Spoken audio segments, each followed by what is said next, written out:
refreshing. It is refreshing, and I think, as the saying goes, we're dogging the girls a bit with the first with the first segment, because it's not a positive one for the girls. No, we did try and make it positive, but unfortunately this one's not. We've got another curveball. Another curveball. Another interesting drug excuse, which there'll be a few this sports desk, just because we have Usain Bolt and Justin Gatlin coming up after this segment. But for the moment, we're talking Sarah Arani from Italy, who has blamed her positive doping test on her mother's tortellini. Yep. Yep, she's Italian, so yeah, great. Exactly. Great. It sounds, when you say it like that, completely implausible. Like, how you roll your eyes. Yeah, you'd be like, how, like, dog ate my homework. Yes. Like, type situation. But then you read about it and you're like, okay, she's even done some investigative work herself, Sarah. So we can believe her, Yeah. But the backstory behind this is that she was found with a chemical called letrozole in a urine sample in February during an out-of-competition sample. And the substance is used to treat breast cancer, but is also been associated with the promotion of muscle tissue in female bodybuilders, which I think is where the issue obviously comes in. Yeah. But the thing with this is that Arani's mother has suffered from multiple bouts of cancer since 2005. Yeah, for quite a while. So she used to keep the treatment on her kitchen workspace. Yeah, so their story is that the bottle of the pills was kept on the kitchen kind of bench to remind her to take them every day, so they're very visual. So anyway, that's where they've been kept, and what they're saying is that, numerous times before the pill bottle has, been tipped over or whatever, and a few pills have spilled onto the bench or whatever.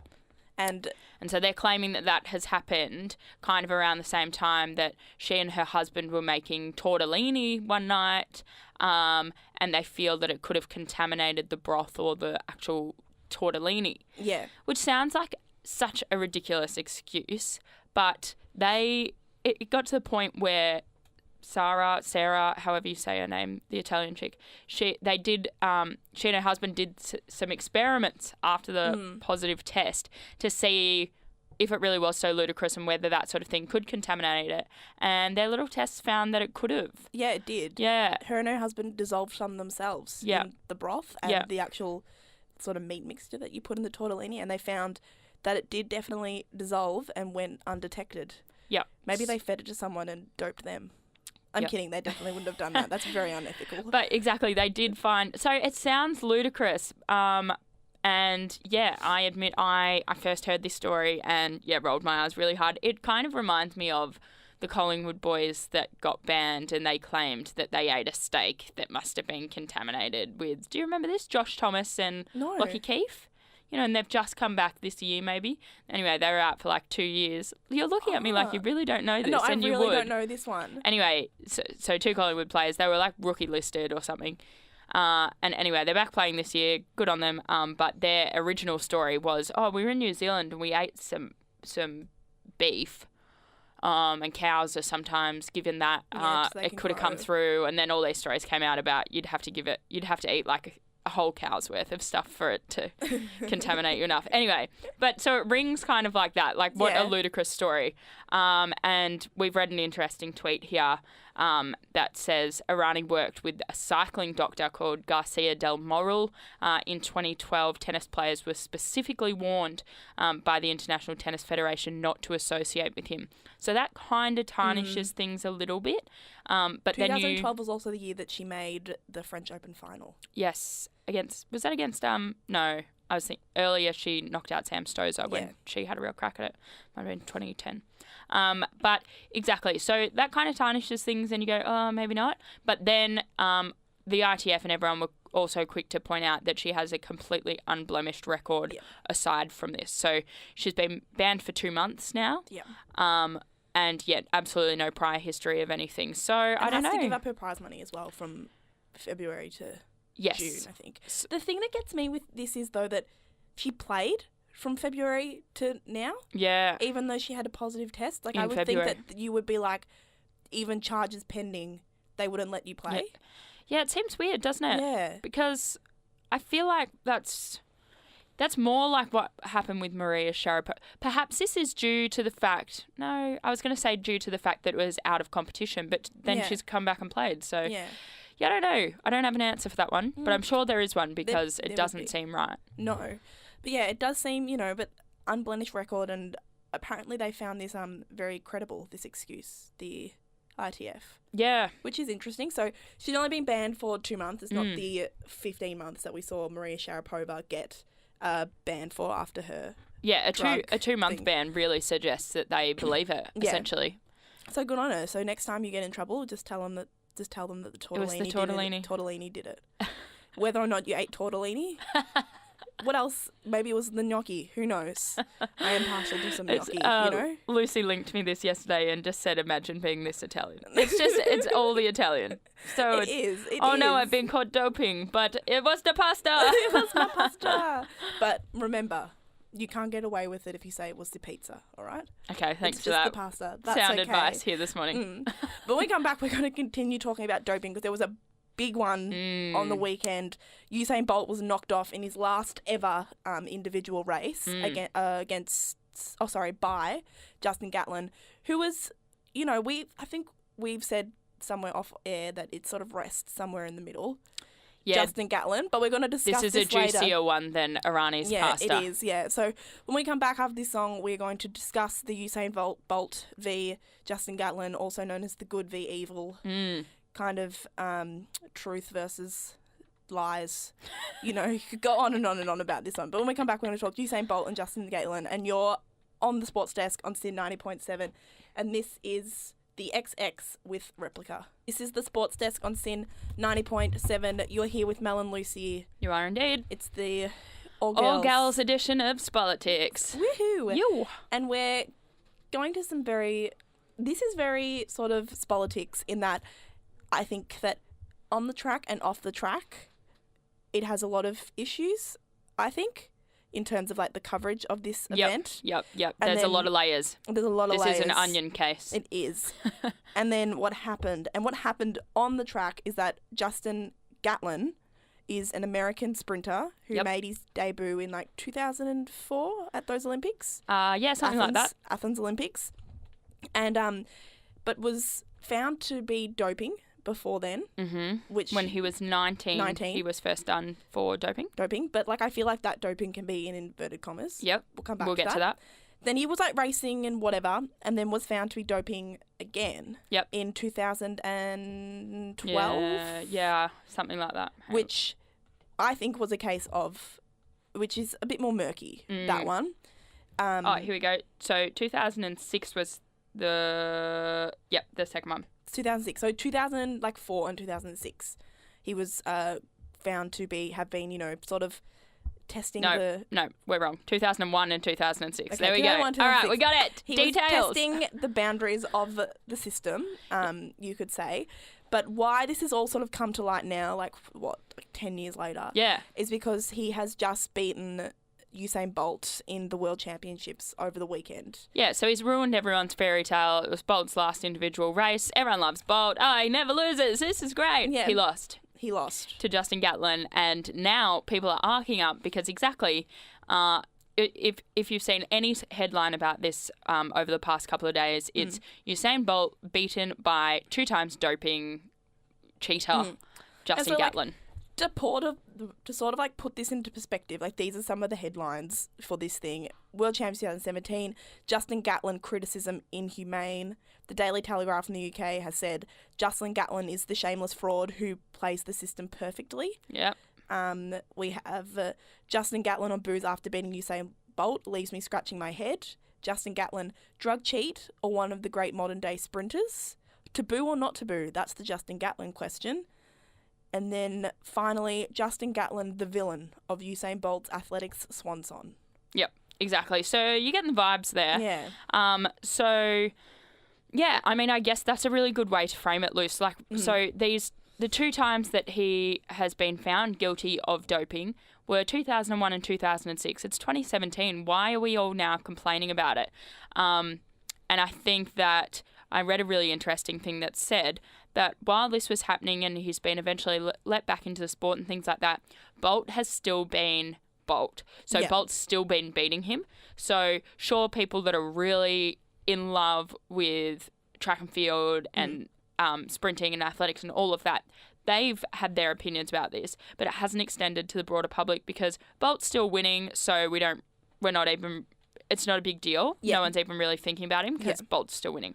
Now that he's beaten Bolt, everyone's like, well, hang on a minute, how is this guy that's been found guilty of doping twice, how is he even allowed to be racing against Bolt? So the 2001 case is pretty interesting. As we said, he was 19 and he was found with Ritalin? No, he was found with amphetamines in his system, which is a byproduct of taking Adderall or Ritalin because he was diagnosed with ADHD when he was a very, very young boy. Yep, and so he has documented since forever that he has had that. Doctors could vouch for that and that he's taken medication for that. And he said that he would usually stop taking his medication 3 days out from a race, and that would ensure that it was out of his system completely by race day, and that's what had always happened. And for one reason or another, this time there was still a tiny bit of it in his system. He pled his case, and they kind of all agreed that it was just a kind of unlucky situation, and it was almost like we have to ban you by the letter of the law, but we do feel that this that there was no malicious intent in this and no intent to cheat. So he was 19 and he got offered a 2-year suspension. 2-year suspension. But they said, challenge this because we think you've got a case. So he did that and he was back in like a couple of months, 2 months something. So I think it was like sort of like this Sarah Arani thing we talked about before where it's like because he had such an unblemished record, he was able to challenge and because of the circumstances sort of get it back almost. It was that intent to cheat. They thought there was no intent to cheat. Yeah, exactly. Which was the key there. But this second case in 2006. So then he comes back and mind you, over those next 5 years, he's racing really well. So he's not beating Bolt, but he's next in line. So Justin Gatlin's the next big thing, especially for America. And it's huge for America because they haven't had a big sprinter forever. Yeah. Anyway, and then 2006, this one's really murky. So he tests positive for like testosterone. Yeah. Yeah, which that's a no-no. Yeah. And his story is that he was having things ended sourly with one of his physios. He claims his physio sabotaged him pre-race and like spiked the cream that he was rubbing on his calves and stuff pre-race, and that's gone into his legs enough to testosterone, blah, blah, blah. It wasn't me. It was my unhappy physio. Yeah, which is really, I don't know. I don't know how I feel about that one. And then he got off. He didn't get off. He still got banned for that one. But then he ended up wearing a wire into a meeting. Yeah. For as a plea bargain kind of thing. And all of this stuff. So he went undercover for America's investigation into doping in sports and stuff, and literally wore a wire, and they've dressed it up and said he really put himself in really risky situations and did a lot for all their investigations, and that exactly brought his ban down because he cooperated so much with the authorities, and they got a lot of players banned as a result of stuff that he helped them with and things like that. Yeah. But it just reeks of that classic case, someone sabotaged me. Yeah. That's always hard to believe. It's always hard to believe when someone says someone sabotages me. But the thing that now sort of I don't like that I'm trying to understand is all of this media attention in that everyone's he's done his time, don't worry about it, he may have beaten Bolt but it's fine, the past is the past. Do you think media are saying that? Because I think they're saying the opposite. Well, it seems that I think the tone has been I didn't know a lot about this case and woke up on whatever morning it was on the weekend and Dad goes, Bolt's been beaten but by a drug cheat. And I feel like that has been the tone of everything. All the reporting I have seen has generally been Bolt's been beaten by a drug cheat. Yeah. But then it's Bolt's been beaten by a drug cheat, but should we be saying that Justin Gatlin is a drug cheat? Like, that's sort of what it is. Like, there's, like, that but in there that I don't understand. Where it's like, is he a drug cheat or is he not a drug cheat? Like, he can't be somewhere in the middle. Yeah, yeah. And I think that's what the jury's still out there. And I think, though, that the International Athletics Federation, whatever, you know, the big dogs of this, they've come out and kind of condemned the result. They came out and said, like, we don't like that he was able to win this, and this, like, there's something wrong with the system. So they have, the big body of this, the governing body, isn't happy with this. So I think that is never a good sign. No. If they're not on your side and they're not happy that he was able to win and still be racing and whatever, that's not a good look. No. They know what they're talking about. Yeah, that's exactly right. So it's, I feel, because we both have read, there's a really great piece, although it's a kind of a little bit biased, written by a sports lawyer on this whole situation, which if you go on Twitter, you'll be able to find it because it was like the most shared thing really about it on the weekend. Yep. But then there's another article that you sent me, Mel, that sort of is like kind of the other side of it all. They're two quite biased articles, really, and you get swayed either way because they're very clearly, like, one's pro him and one's against him.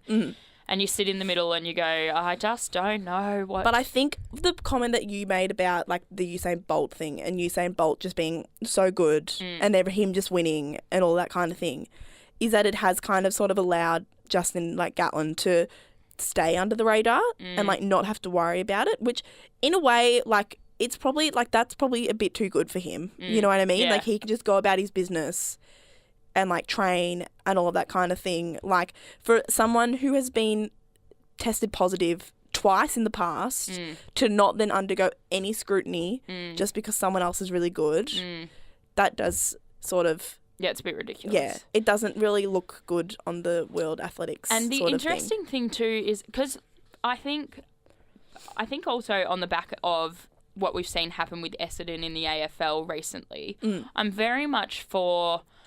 Like, I am 100% against doping in sport and absolutely not okay. But also, like, if people do the time and the rules say they can come back after that, then that's where we're at. And so it's like, you know, people that still slag on Essendon players. Well, they've sat their ban and now they can come back and play, and that's the way the rules work at the moment. So if I were to almost naively believe that Justin Gatlin is just an unlucky guy that's, you know, served his time and should be back running, then I'm happy to believe that. But I don't know. A few people have pointed out you can buy the first excuse. Yeah. And you go, yeah, that seems fair and reasonable. Yeah. Righto. The fact that something's happened twice. It's hard to believe someone twice. And is he that unlucky? Someone pointed out to me, he's just a great bloke that's been unlucky twice, like really sarcastically. Yeah. And exactly, you can't buy that, but I don't know. And the interesting thing also is sponsors have come back on Gatlin as well. Yeah. I think he's still sponsored by Nike at the moment. He got Nike back, yeah. So big sponsorship deals by big companies. So it's a whole lot going on here. And exactly, if Bolt was never in the picture, God, this would be a really covered story. We would know so much more about this than we do. Yeah. I think so. I think that too. Like, I think that's one of the most interesting things about it is that, like, this guy is just, like, completely flown under the radar because everyone has been obsessed with Usain Bolt, which, like, for fair enough reasons. Like, he's so charismatic and he's so talented and all that kind of thing. But, like, to close up this discussion, like, what do you think this will now do to Usain Bolt's legacy? Nothing, I don't think. It's annoying, but nothing. Nothing, yeah. I think we're all just annoyed. But, like, even Bolt was like, oh, well. Yeah. Oh, well. Classic Usain Bolt, really. Oh, well. Yeah. And I think that, you know, they'll come out and win the relay now, and that'll bring it back a little bit. But no, nothing. He's still the greatest, and we all know he's great. And it'd be different if he was beaten by someone that had no past of being a drug cheat. Yeah, true. I reckon if he was just beaten by a guy that was better, everyone would be like, oh, damn it. But this is like a little excuse. Yeah, People true. would be like, oh, he was beaten, but like, the guy doesn't count. That guy doesn't count. It's fine. But no, I think you're right. I think Usain will forever be like... People will forget this. Just like the image of him Yeah. smiling at the camera as he's about to cross the line at the 100 metres at the last Olympics, plus the Olympics before that, where he literally just jogged over the line for the 200 metres and like still almost beat the world record. Like, he's a freak. that's the stuff. Freak. Like, that's the stuff. Like, I'm not going to care about Justin Gatlin anymore. No, like, we're not going to. Exactly. No. Until the next Olympics when he probably like wins a medal and this whole debate starts again. Well, that's the thing. He will now. So yeah. I don't know. We'll keep an eye on this. This is it's almost too politics to handle. Like, there's so many layers to this. So many layers of this. But it's so interesting. But I feel like in the next week we might hear something. So if we do, we'll definitely put on the show next week and keep everyone updated. But for the moment, we're going to go to a song, and after that we're going to come back and talk about something like a bit more close to home with football in terms of the VFL. Yeah. So Mel's put together a little piece for us on the VFL, spoken to a few people about the VFL Development League and how it's being cut. So after this song, which is Haim, Want You Back, we will go to that. This is Sin 90.7. The Sports Desk on Sin 90.7, and we've got something new today in that we've got Mel's made us a little package. I have made us a little package. Hopefully it works. That's the one thing that we have to... Yeah, I mean, technology permitting. I'm going to delve into the VFL Development League. So we're taking a step down from our usual international and national sports news. Obviously, AFL Victoria head up the VFL, which is the Victorian Football League, which is, the state level AFL league. Yep. And below VFL, there's currently the VFL Development League, which is like the reserves of the state league. And AFL Victoria, about 2 weeks ago now, have announced that they're scrapping that league for next year. So there are currently eight clubs in it, and the league is going to be terminated. So it's pretty interesting. As I said, 8 clubs, and so over 100 players now without a game, who were playing in quite a premier competition. So I've done a little package on whether it's a good thing, whether it's a bad thing, spoken to a few people that know better than I. Let's see if we can get this on. It's not playing. It's playing on my screen, but it's not playing out loud. I thought you could hear it. I got excited. No, I was lying. No, all right. Well, sorry, Mel. I mean, I can tell you all about it. Actually, I think I've got a transcript. So why don't I talk you through the transcript to let you know actually what people said. So I spoke with Troy Selwood, which, yes, is the brother of Joel Selwood, Geelong Cats captain. Troy used to be the VFL manager at Geelong Footy Club and is now a recruiter, a scout for Geelong's AFL side. And he's a big believer in local football. So I spoke to him, and then I also spoke to 2 guys from Werribee Football Club. Werribee is obviously in the VFL. So I spoke to the captain there, Michael Sotomarco, and spoke to Mark Stone, who is a recruiter there and the former boss there. All the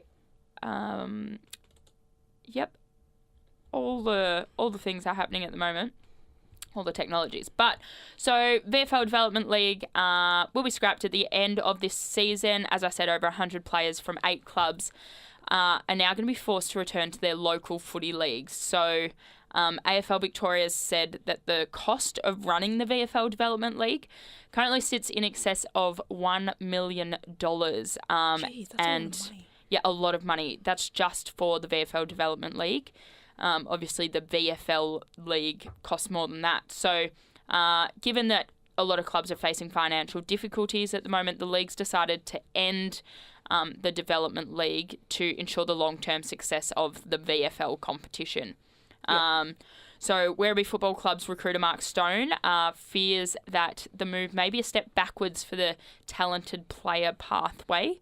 So that is guys that played in the under-18s competition, which is the TAC Cup, and then didn't get drafted but still have ambitions of playing AFL. The Development League has been that place for those kind of 19, 20-year-old guys to hone their skills further and then get picked up as a mature age recruit. Yeah. So, yep, a few people are concerned about what happens to them now. And Werribee Football Club captain Michael Sotomaco, he spent 2 seasons in the Development League after the TAC Cup before breaking into the senior VFL side. And he now represents Victoria, and so he's a great success story. But he absolutely says that his footy wouldn't have got to the place where it is now without the help of the Development League. Yep. And a few players have kind of come out and said similar things, that they would have just played local footy and settled for that kind of level and never gone on to pursue their careers further in football without the Development League. Yep.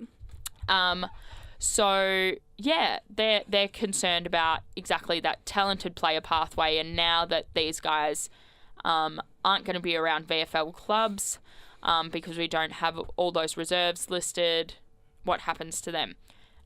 But Troy Selwood reckons that it's a great thing and that local footy is going to improve as a result, because we've got all these talented young players returning to their local clubs, so and then playing against ex-AFL players that play local leagues. You know, I'm thinking Brendan Favola plays for Melton. So you'll see these talented young guys come back in there, and hopefully it'll improve, you know, the talent at local footy more generally.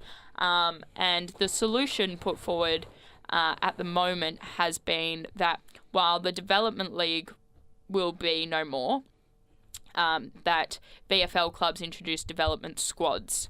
Yeah, exactly. So Geelong Footy Club didn't have a Development League team, but they have a development squad. So that means that exactly these 19, 20-year-old players that are too talented for local footy, but not quite ready to play VFL, generally because their bodies aren't big enough yet. Yep. You know, they need to do more work in the gym.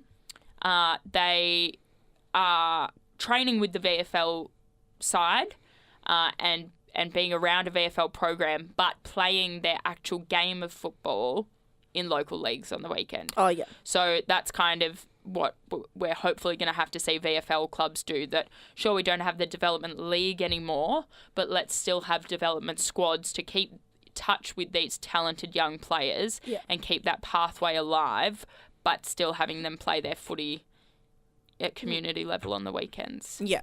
Okay. So is that? It sounded better as a package. It's hard to explain. I think you've done a very good job considering the circumstances. But it is one of those things where it's like, if you get rid of the Development League, then what's, like, surely they'd have to have some kind of alternative, which would be this development squad type Correct. Thing. So AFL Victoria are working with VFL clubs at the moment to kind of come up with an answer to that, because exactly, if you think about the player pathway at the moment, you go from the under-18s talented comp, which is TAC Cup, and then if you're not good enough to make VFL and you don't get drafted, there's nothing for you at the moment. So you have to go local leagues. Yeah. So that's a bit concerning. Like, that feels like there's quite a jump there. That, like, concerns me, and that just, like, I feel like that's you then just, like, stepping into the void as a talented player. So, yeah, imagine if you're 18 and you don't get drafted, but you're still too scrawny to play VFL. Very easy to go, well, that's me done. Yeah. There goes my AFL dream. It's an uphill battle from here. And that's what we really want to avoid. Yeah. So, yeah, exactly. The idea has been floated for these clubs to, while they can only offer 24 listed places, and by listed places I mean 24 spots for guys that will be in contention to play in the VFL side every week. Yeah. Let's have another 20 people as part of the squad that will then train with us twice a week, enjoy all the services that we offer to the VFL side, but they play their actual game of footy on a Saturday at local level. Yeah. So it's not too dissimilar to the current setup from a training perspective. Yeah. It's just where they play their footy on the weekends. But some people have concerns, like Michael Sotomaco, who's the captain of Werribee. He had concerns about that just because local footy is played very differently to VFL and AFL in terms of game plans and structures. So particularly think of, like, if you're a key position player. So if you're a full forward, at local footy, you still very much have a game plan where you have a full forward and a full back sitting in the square and just getting long bombs, and it's a one-on-one outmark each other. Whereas at VFL and AFL level, that is so redundant. That's not how, we don't really have that kind of, you got to lead up the ground much more. Think of a Buddy Franklin type player and Joe Danaher. So there are concerns that it's actually not going to assist those key position players' developments. Yeah.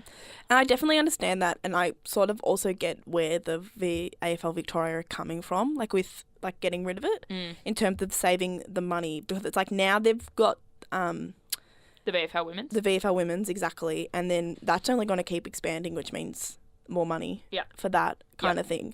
So it's like, I think it's one of those situations where it's like, what's that saying? Rob Peter to pay Paul? Or however exactly it is. right, like, it's one of those things where it's like the growth of the game unfortunately means that you'll have to sacrifice some things. And if it's a product that isn't working to the best ability that it could be, correct, then unfortunately then that's the thing that's going to go. And I think like the Development League had also shrunk over years too. Like, but 6 years ago, it was a thriving competition with every VFL team having a seconds in the Development League. So there were like 15 clubs, whereas now it was down to 8. So it had dwindled away as well. But yeah, I mean, exactly right there. With the VFL Women's only going to get bigger, they've had to make a business call. It's a mature call. Yeah. Let's invest. As they said, it's costing everyone $1 million to keep the Development League alive at the moment. We could be investing that $1 million far more effectively into the growth of the VFL Women's and the VFL. And people are now tipping that with cutting the Development League, we will see more clubs adopt women's teams kind of to keep their club alive. Because if you think for Werribee Footy Club, for example, they, as a VFL club, they have their VFL side and their development side. Yeah. Their development side's been taken away from them. So they're a one club. They're a one-team footy club now.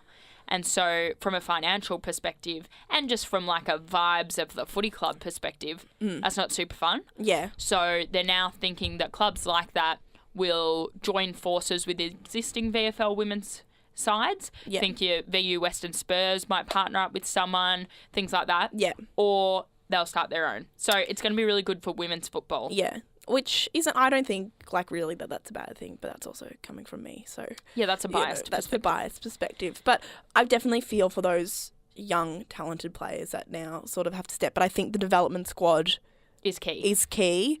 And I think AFL Vic will have to present a good solution to this. Because as I said, you can't have talented players like that then just being like... falling out of the system. Falling out of the system. Because it's not fair for them to put so much effort and time into their football and then not even get given the chance to play at the highest level that they possibly can at the state level. But if you want to hear Mel's package, we're going to put it on our Facebook page, the Sports Desk, so you can listen to that. And we're very sorry that we didn't get that played because of technical difficulties. But yeah, I mean, we tried to do something new and exciting and we failed. So we'll just sit back down and just do our regular stuff then. Do the regular thing. That's fine. But yeah, we'll put it on the Facebook. So if you want to hear more of the VFL Development League axing, you can find that on our Facebook. But we're going to go to a song now, and when we come back, we're going to talk either the great fight or the great farce.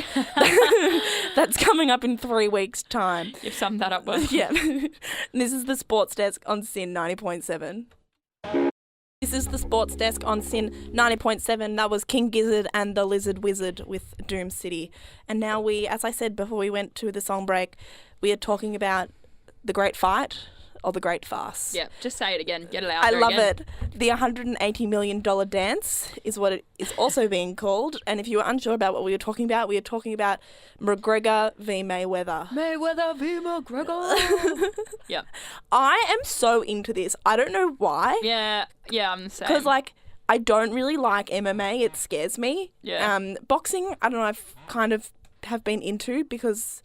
there's something about it. Yeah. That's okay. I feel like because it's got a romantic element about it, I reckon. It's controlled fighting, whereas MMA is just yeah, it's whoa. Yeah. Gee. So speaking about that, Conor McGregor, the notorious, he tells everyone that he's the greatest MMA fighter of all time, is going to go up. Just asking, exactly. Is going to go up against the best boxer of all time, which is Floyd Mayweather. Whoa. The greatest boxer of all time? Well, of the modern... According to himself. According to himself. But, of the modern... I just thought you forgot about era. Muhammad Ali or, that's fine. Did kind of slip my mind. But of the modern era would be Floyd Mayweather. Sure. He has a 49-0 record. Yeah. So it's pretty impressive. Pretty impressive. So if he wins this fight, he goes 50 wins and 0 losses. And he's done. And he's said, done. This is it. This is it. I'm done. Leave me alone.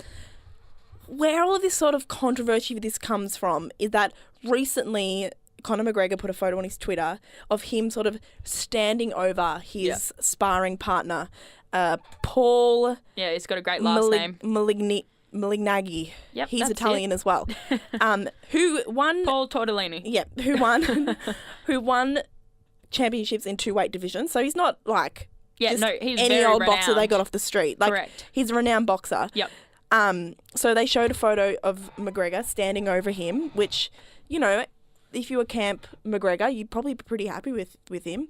But after that photo, Paul Maligny has walked out of the McGregor camp and come out and said it's a fiasco, it's a circus, he's surrounding himself with cheerleaders. Yep. They provided me accommodation that was, quote, a crack house, all this kind of stuff. Yep. So he's going, I'm there to help this guy try and win a fight, and there's just all this other crap. Yeah. There's all this going on, and I just can't deal. Yeah, I just can't. So he's stepped away, and he said, I didn't want to become part of the story. I'm not going to, I'm not a dog. I'm not going to share any of his tactics or leak any information about any of our training. It's not about that. No. It's about, it's almost like you've hurt my ego. Yeah. Because you've put out this picture that makes it look like you've knocked me out, which is not true, mate. No. And I've had enough. Yeah, exactly. And so this, his sparring partner sort of, said after this that, McGregor pushed him over, to get a break, and he's come back and was doing body shots and was like, yeah, how do you like that, McGregor, kind of thing, trash talking him. Yeah, so it's a all very completely staged image is what he's saying. Yeah, and he's saying if McGregor had any balls, is what he said. Yeah. You'd release the actual video of that training session, and we'd all see that, you haven't smashed me, mate. No, you haven't. So, which I don't think will happen before the fight, but maybe afterwards, if McGregor wins or loses, we could see that. Yeah. So I feel like Mayweather is just sitting back on his haunches, and he's like, I'm the boxer here. None of this matters to me. I got this. I mean, I feel this is probably 100% inaccurate, but also stranger things have happened. But my image of the two of them at the moment is McGregor, fighting every day, training, looking in the mirror. I'm awesome. I'm going to beat Floyd.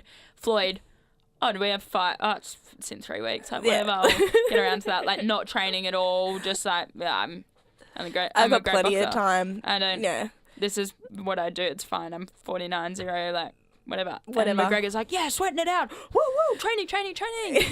Mayweather's like, yeah, I'll get there. Yeah, it's fine. Whatever.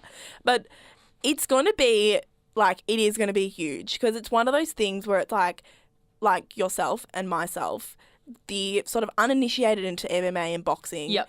The kind of bandwagon jumpers. But then also the casual fan. Yeah. And then there's also obviously diehards. Yeah. Everyone's going to watch this. It's gonna be I'm going to make huge. sure that I watch it, because it's going to break all the records. It'll break all the records. It'll be, The amount of money being thrown around is ridiculous. And Lucy, I was saying to you before, but this is a fun fact for everyone, that they're expecting it to be the biggest weekend of clubbing in Vegas history. Just on the back of this fight between these two guys, they're expecting that many people to come in and bring so much business to Vegas. Biggest weekend of clubbing ever. Calvin Harris has reportedly been paid over $3.5 million to DJ one night that weekend. That's just, that's incredible. $3.5 million to DJ one night. You know what, Melissa? It's not 180 though. So. Well, yeah, I know who the real winners are. Yeah. Here. But speaking, back to the fight, do you think McGregor is ever a chance? Or is he as doomed as everyone says? Or could he surprise people? Because I am personally in the corner where I'm like, I think he could come out and surprise everyone. You think he's a smoky? I think he could possibly do it. Despite seeing a video where it was like he was like had these elastic bands under his underarms and was like flailing around like during training. It's a very funny video. I still think that he will come out, and for all his like bravado and arrogance, I think he will channel that. Yeah. Into like, I am the best. I'm going to down this man. Yeah, I'm less sold on that. Okay. My straight off the bat opinion is, nah. No. Like, Floyd Mayweather will just lights him. McGregor's no chance. But, you know, as we've mentioned before, Mayweather is renowned as a very defensive boxer. Yeah. So what I hope is it's not a farce, as you said at the top of this, and that, you know, Floyd's just dancing around defensive as he hasn't knocked anyone out for, what did we say, 7 years or something. So if he just dances around and wins because he's a smart defensive boxer. But the thing that's quashing that theory is that McGregor is the complete opposite. Yeah. He is an over-attacker. So hopefully he just comes out, guns blazing, pow, pow, pow, pow, pow. And you're hoping he's just going to get a left hook in there and Bob's your uncle. Yeah. But I just hope we don't all sit down at the pub to watch this and go, oh boy, here we go, the greatest fighter ever. Like, yes, can't wait. And then it's just like the Mayweather one round, Pacquiao one, or not even. I'd prefer one round. Yeah, true. I just don't want it to go bazillion rounds and it be defensive and barely anyone hits anyone. Which True. could happen. Yeah. I want to see someone's face smashed by the end of it, and it's going to be McGregor's. It's probably going to be McGregor's. Yeah, that little Irish man But that then- has his own last name tattooed on his stomach. and called his know? child his own name, and Yeah. just all the things. But let's all just remember, like, sure, McGregor's face is probably going to get absolutely broken. Yeah. But let's just spare a thought for how much money he's making. Yeah, exactly. At least he can retire to some nice island in the Caribbean and not have to worry about a thing ever again. Ever again. Yeah. Done after this. He's just done after this. Would you get your face smashed in for that amount of money? Yeah, I would. I probably would, yeah. To be honest, like, for that much It'd money. hurt, but like it's 5 minutes. Yeah, it's just 5 minutes. It's fine. And I'd have so much money that I could pay to fix my face. Let me to round out the show. Yep. Let me put this question to you. Yep. Mayweather in the MMA ring. Oh, no, not a chance. Yeah. Not a chance. Exactly. But it's because he doesn't have that over attack. Like, you have to be so aggressive attacker for MMA, and Mayweather's a sit back old school boxer. So no way. So that's the thing that kind of gets me about this is it's just like, look, if Mayweather was going to the MMA ring, everyone would be like, McGregor's going to smash him. Yeah. But because it's McGregor going into Mayweather's territory, everyone's like, well, Mayweather's It's on going his to smash. terms. Yeah. Yeah, I agree. So I suppose that's where the interesting thing is. But that fight is coming up. Yeah, like less than 3 weeks. Less than 3 weeks. So excited. So, book a table at a pub now, guys. Yeah, like literally. Pay it's going to be busy. Pay your $100. Over $100. Yeah, over $100 to watch it at on home. watch it at home Foxtel. on Foxtel Main Event. You might have to start saving now. Yeah. I'm going to have to. But also, side note from a politics perspective, let's see if anyone live streams it on Facebook again. Oh, yeah. Yeah, because Classic. last time someone did that, and yeah, Facebook were very angry and shut it down eventually, but you could watch it. And I feel like people are going to band together and somehow cheat the system. So I hope someone does. They probably will, I mean, no, it's illegal and we don't condone it, but yeah, no, I hope someone does. Yeah, it will happen. And it's always the way. But yeah, before we wrap up, we haven't really spoken AFL, so just a quick wrap up of some headlines there at the moment. Rodney Eade's been sacked. He's coach of the Gold Coast. Yeah. And won't coach out the remaining games either. Dean Solomon, has he been announced? Yep. Yep. He's the caretaker coach, yes. Dan Solomon, caretaker coach. So Gold Coast Suns, no surprises there, will be on the hunt for a new coach next season. But the board met and said, oh, Rodney Eade, we won't need your services next year. And he said, well, I'm bye. done now then. Yeah. Yeah. Which, fair enough. I would too. I would do the same thing. I'd be like, well, if you don't want me next year, then you don't have me I'm not now. going to work any longer than I have to. Exactly. I'm done with this place. And he's been done with it for a while. Yeah. So that's happening. Also, a fair bit of retirement news around at the moment. Bulldogs Matthew Boyd, he's announced he'll retire at season end. And Dennis Armfield, fan favourite at Carlton, he has called quits on his career too. But for the Carlton faithful, you will still see Dennis Armfield around because he is an assistant coach of the AFLW team. Yes, I love that. Which is really, really great. I got to interview him during their season. He's a very lovely man and was very, very great to the girls, and all the girls got around him. So, which is good. That's exactly what you want to hear. Exactly. It's good that he'll still be sticking around at Princess Park for sure. Absolutely. But yeah, everyone will be back on Friday to preview some massive games this weekend. Geelong and Richmond will be a big one down at Simmons Stadium. The Cats, with half their team either injured or suspended. So I reckon the Tigers are due for a big win there. And if the Tigers beat the Cats at home, you can't say that they can't win the grand final anymore. So watch that space. The Tigers could really just cement themselves as a genuine contender this weekend, I reckon. It would be, it's big. And Sydney, my team, we've got a tough run at the end. Do they play Essendon? Not Essendon. I know that we have Adelaide next week. This week, I can't remember. You'll find out on Friday when they preview all the sport. You said it. So thank you for joining us this morning on the Sports Desk. As Mel said, we will be back at 9 o'clock on Wednesday morning with Sarah, Michael and Ben on Friday. But if you have missed the show, please check out our Facebook. You can find them all there. And until next time, thank you for listening. Thank you for all the politics. For all the politics. Next on is Schools on Air, and we are going to leave you with Sunglasses by Mallrat.